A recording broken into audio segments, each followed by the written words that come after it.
श्रीमान वेंकटनाथार्य कवितार्के केसरी वेदांत आचार्यवर्यो में सन्निधत्तां सदाहृदि रामानुजदया पात्रं ज्ञानवैराग्यभूषणं श्रीमद्वेंकटनाथार्यं वन्दे वेदान्तदेशिकं लक्ष्मीनाथसमारम्भां नाथयामुनमध्यमाम् अस्मदाचार्यपर्यन्तां वन्दे गुरुपरम्परां यो नित्यमच्युतपदाम्बुजयुग्मरुक्मव्यामोहतस्तदितराणाय अस्मद्गुरोर्भगवतोस्य दयैकसिन्धोः रामानुजस्य शरणौ शरणं प्रपद्ये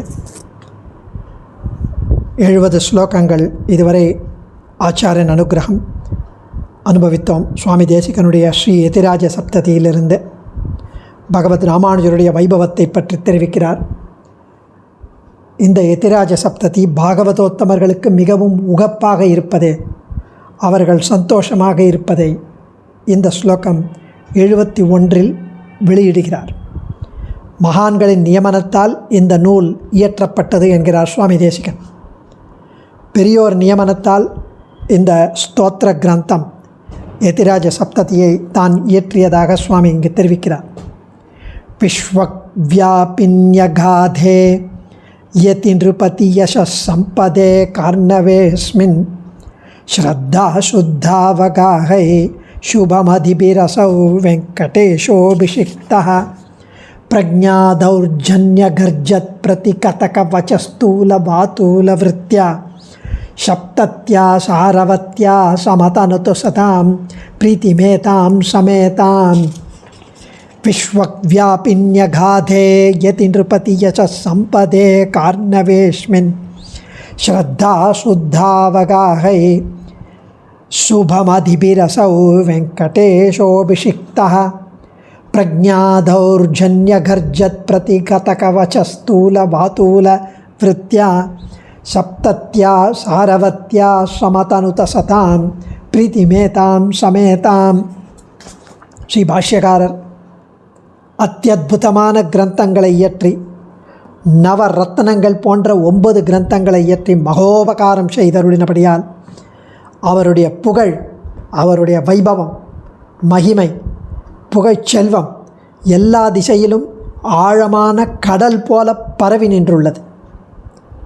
இந்த புகழ் கடலில் ஆழ்ந்து பக்தியோடு அதை அனுபவித்து மன தூய்மை பெற்றது மட்டுமல்லாமல் விசேஷ ஞானத்தையும் பெற்று சித்தாந்தத்தை ஸ்தாபிக்கும் திறமையுடன் விளங்குகிறார்கள் பல பாகவதர்கள்.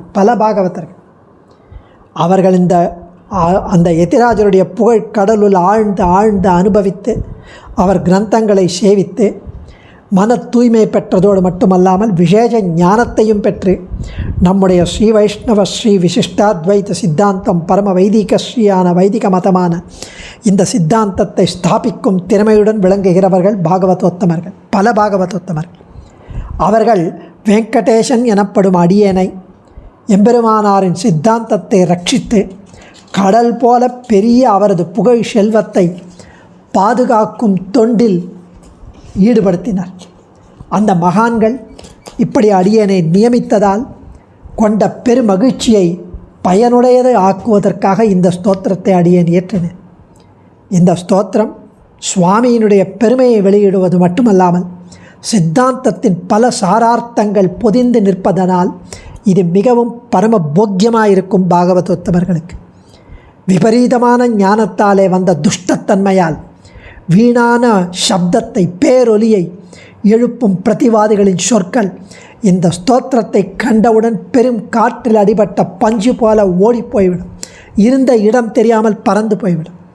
பாகவதோத்தமர்களின் பெருமகிழ்ச்சி 70 ஸ்லோகங்கள் கொண்ட இந்த ஸ்தோத்திரத்தோடு கலந்து, அந்த மகிழ்ச்சியும் இந்த ஸ்தோத்திரங்களும் கலந்து ஒன்றுபட்டு நிற்குமாறு இந்த ஸ்தோத்திர கிரந்தம் செய்தாராயிற்று, இந்த கவி செய்தாராயிற்று என்று தெரிவிக்கிறார் சுவாமி. விஸ்வவ்யாபின்யகாதே யதி நிருபதி யசஸ் சம்பதே கார்ணவேஸ்மின் ஸ்ரத்தா சுத்தாவகாஹை சுபமதிபிரசௌ வெங்கடேஷः அபிஷிக்தः பிரஜ்ஞாதௌர்ஜன்யகர்ஜத் பிரதிகதகவச்சஸ்தூலபாதூலவృత్యா சப்தத்யா சாரவத்யா சமதனுத சதாம் பிரீத்திமேதாம் சமேதாம். 4 புறங்களிலும் வியாபினி பரவுகின்றதாய், அகாதே ஆழ்ந்ததாய் உள்ள, அஸ்மின் யதி நிருபதி அஸ்மின் இந்த ஸ்ரீபாஷ்யக்காரருடைய யசஸ் சம்பத், யசஸ் புகழ், சம்பத் புகழ் என்னும் செல்வம், ஏகார்ணவே ஏகார்ணவேன மிகப்பெரிய சமுத்திரத்தில், இப்படி ஏகார்ணவே மிகப்பெரிய கடலில், ஸ்ரத்தா சுத்த அவகாகை, ஸ்ரத்தா சுத்த அன்போடு ஸ்ரத்தையோடு தூயதான அவகாகை ஸ்நானத்தை செய்தவர்கள், அந்த மிகப்பெரிய பாஷ்யக்காரருடைய செல்வத்தில் அமிழ்ந்து ஸ்நானம் செய்தவர்கள், அப்படியான சுபமதிபிகி நல்ல புத்தியை உடைய பாகவதர்களால் அபிஷிக்தகா பட்டாபிஷேகம் செய்யப்பட்ட அசௌ வெங்கடேஷ இந்த வெங்கடேஷ கவி பிரக்ஞா தௌர்ஜன்ய கர்ஜத், பிரக்ஞா அறிவினால் உண்டான, தௌர்ஜன்ய தீய தன்மையால், கர்ஜத் கர்ஜனை இடுகிற சத்தமிடுகிற, ஓனு கூச்சலிடுகிற, பிரதிகதக வச்சகா பிரதிவாதிகளுடைய வச்சகா சொற்களாகிய, தூல வாதூல விருத்தியா தூல பஞ்சுக்கு, வாதூல விருத்தியா பெருங்காற்றின் செயலை செய்வது, பெருங்காற்று வந்தவனே பஞ்சுகள்லாம் பறந்து போவது போல, சாரவத்தியா சுவையுடையதுமான, சப்தத்யா எதிராஜ சப்தத்தியினால், சதாம் சமேதாம் ஏதாம் பிரீத்திம் சமதனுத, சதாம் சத்துக்களுக்கு, சமேதாம் பரிபூர்ணமான, ஏதாம் இந்த பிரீத்தியை சமதனுத செய்து வைத்தார் இந்த வெங்கடேஷ கவி. இந்த வெங்கடேஷ கவி அறிவினால் உண்டான தீய தன்மையால் சத்தமிடுகின்ற பிரதிவாதிகளுடைய சொற்களாகிய பஞ்சுக்கு பெருங்காற்றைப் போல செயலை செய்தார்.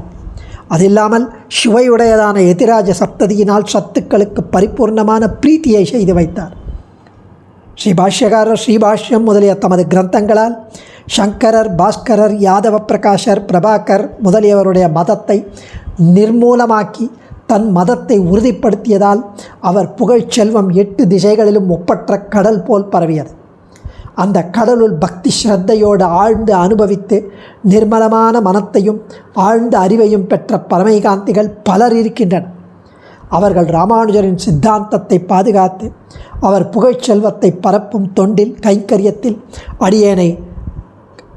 அடியேனை செய்து வைத்தனர், பட்டாபிஷேகம் செய்து வைத்தனர். அதனால் அபிஷிக்தகான பட்டாபிஷேகம், அதனால் இந்த ஸ்தோத்திரத்தை அடியேன் இயற்ற முடிந்தது.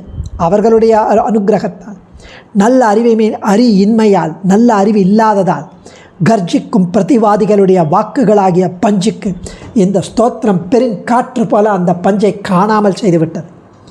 எதிராஜரின் புகழை மட்டும் பாடுவது மட்டுமில்லாமல் சித்தாந்த சாரார்த்தங்கள் பொலிந்து கிடப்பதால் இந்த ஸ்தோத்திரத்தில் இது மிக போக்கியமாகவும் இனிதாகவும் இருக்கும் பாகவதோத்தமர்களுக்கு அந்த மகான்களின் பெருமகிழ்ச்சி இந்த ஸ்தோத்திரத்தோடு கலந்திருக்கும்படி செய்தார் வெங்கடேஷ கவி என்கிறார் சுவாமி. அஸ்மத் ஆச்சாரியனுடைய வியாக்கியானம் இப்போ அனுபவிக்கலாம். இந்த எதிராஜ சப்ததி பாகவதோத்தமர்களுக்கு மிகவும் உகப்பாகவும் சந்தோஷமாகவும் இருப்பதை வெளியிடுகிறார் இந்த ஸ்தோத்திரத்தில். ஏன் என்றால் அவர்களுடைய நியமனத்தின் பேரில், அவர்களுடைய ஆக்ஞையின் பேரில், அவர்களுடைய கட்டளையின் பேரில் இதை எழுதினேன். அந்த காலத்தில் எதிராஜருடைய புகழ் நாடெங்கும் பரவி இருந்தது. அதற்கு காரணம் நாட்டில் வழக்கில் இருந்த வெவ்வேறு மத கிரந்தங்களுக்கு உள்ளே உடையவருடைய ஸ்ரீபாஷ்யாதி கிரந்தங்கள் தான் மூலமான வேத பிரமாணங்களுக்கு முற்றிலும் பரிபூர்ணமாக இசைந்தது. அதனால் இது சர்வஸ்ருதி மனோகரங்களாக இருந்தது ஸ்ரீபாஷ்யக்கார ஸ்ரீ சுக்திகள்.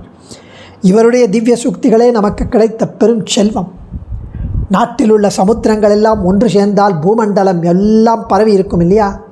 அதுபோல எம்பெருமானுடைய ஸ்ரீசுக்திகள் கிடைத்தற்கரிய பெருஞ்செல்வமாகிய சமுத்திரம் நாடெங்கும் பரவி இருந்தது. இந்த எதிராஜருடைய ஸ்ரீசுக்தியாகிய செல்வம் சமுத்திரம் ஆழமாயும் ரத்னங்கள் நிறைந்தும் இருக்குமா போலே பாஷ்யாப்தி குவாதி கம்பீரகா என்று ஸ்ரீபாஷ்யமாகிய சமுத்திரம் மிக ஆழ்ந்ததாகும், கூடார்த்தங்களாகிய ரத்னங்கள் நிறைந்ததாகவும் இருக்கிறது. செல்வத்தை எப்படி மிகுந்த முயற்சியுடன் காப்பாற்றி வைத்துக் கொள்வார்களோ அதேபோல ஸ்ரீபாஷ்யம் போன்ற செல்வத்தை, ரத்னங்களை இன்று வரை பாகவதோத்தமர்கள், ஆச்சாரிய உத்தமர்கள் போற்றி பாதுகாத்து கொண்டிருக்கிறார்கள்.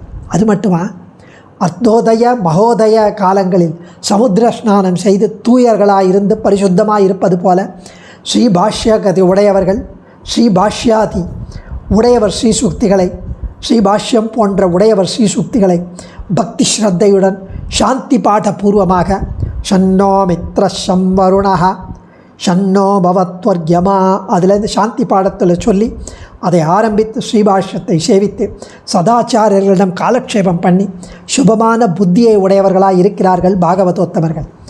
அறிவியல் தூய்மையாவது ஆத்ம குணங்களை பெற்றிருப்பதும் டம்பம் அசூயை முதலிய தீய குணங்கள் அற்றும் இருப்பது அறிவியல் தூய்மை. இவ்வாறு ஸ்ரீபாஷ்யாதிகளில் மூழ்கி ஞானஸ்நானம் பண்ணும் பாகவதோத்தமர்கள் என்னை அழைத்து எதிராஜரை துதிப்பதாகிய இந்த புனிதமான கைங்கரியத்தில் பட்டாபிஷேகம் பண்ணி வைத்தார்கள் அடியேனை. ஆம்ராஷ்ச சிக்தாக ஆம்ராஷ்ச சிக்தாக பிதரஷ்ச திருப்தாக என்பர். அதாவது சங்கிரமணம், அமாவாசை முதலிய பித்ரு தினங்களில் செய்யப்படும் தர்ப்பணங்கள் தான் நட்ட மாங்கன்றின் அடியில் போய் அந்த தர்ப்பணத்தில் தர்ப்பணம் பண்ணுவாளாம். தான் நட்ட மாங்கன்றுகளின் அடியில் அந்த பித்ரு தர்ப்பணம் செய்வார்களாம் சான்றோர்கள். இந்த ஒரே காரியத்தினால் பித்ரு தேவதைகளும் திருப்தி அடைகிறார்கள், மாங்கன்றுக்கும் தண்ணீர் ஊற்றியதாய் ஆகிவிடுகிறது.